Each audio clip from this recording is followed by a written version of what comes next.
One day, yes. One day, yes. One day, yes. Sitakumbuka tena. One day, yes. One day, yes. One day, yes. Sitakumbuka tena.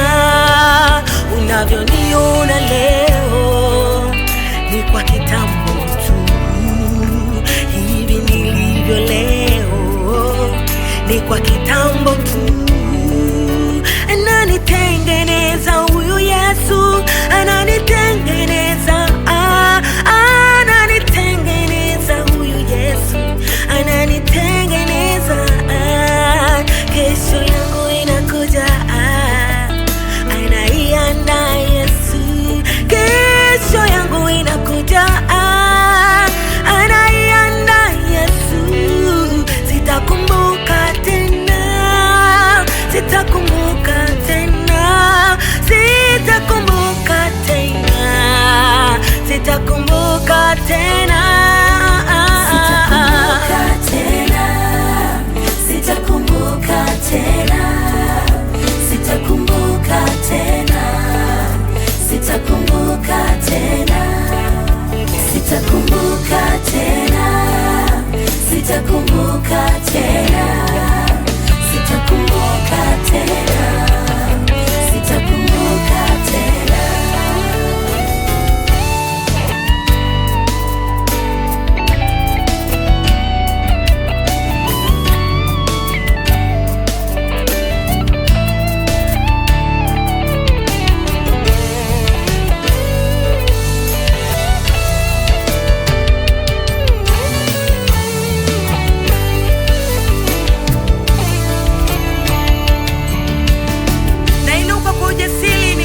Moyo wangu maneno haya kutoka katika kitabu cha Isaya 55 kuanzia mstari wa 8.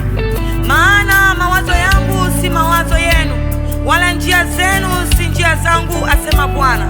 Kwa maana kama vile mbingu zilivyo juu sana kuliko nchi, kadhalika njia zangu zi juu sana kuliko njia zenu, na mawazo yangu kuliko mawazo yenu.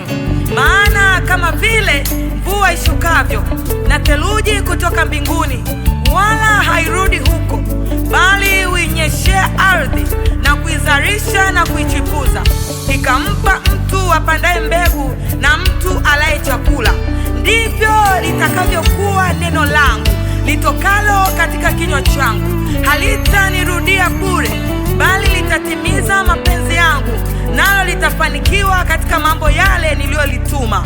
Maana mtatoka kwa furaha, mtaongozwa kwa amani.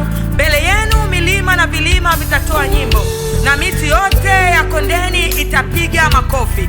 Mungu atafanya jambo jipya, Mungu anatenda jambo jipya. Haijalishi wanadamu wanasema utashindwa, neno la Mungu linasema utaweza. Haijalishi wanadamu wanasema sitavuka, neno la Mungu linasema nitavuka. Haijalishi wanasema mimi ni wa chini, bali neno la Mungu linasema mimi ni wa juu. Majira yanakuja, nyakati zinakuja, ambalo neno la Mungu halitarudi bure, bali litatimiza yaliyo mapenzi yake katikati ya maisha yangu. Kwa maana mawazo yake ni tofauti sana na mawazo ya wanadamu.